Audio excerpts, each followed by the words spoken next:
বিসমিল্লাহ।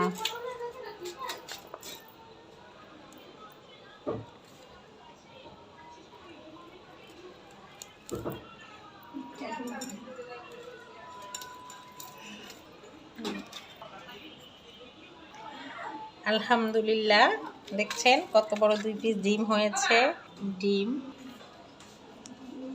স্লাইস করব, যার কারণে মাছটার কুলটা টুকরা করার পালা।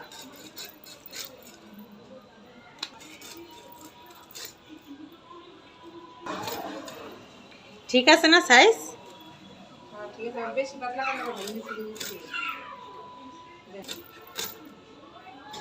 প্লাস্টার কি করবো? এই তো এখন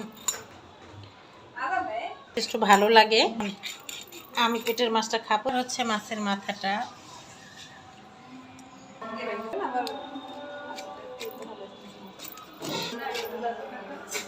এই তো 2 টুকরা করে নিলাম।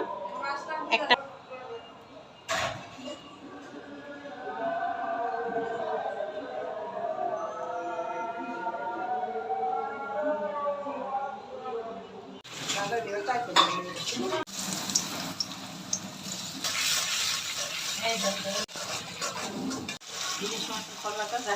চিন্তার কোনো কারণ নাই।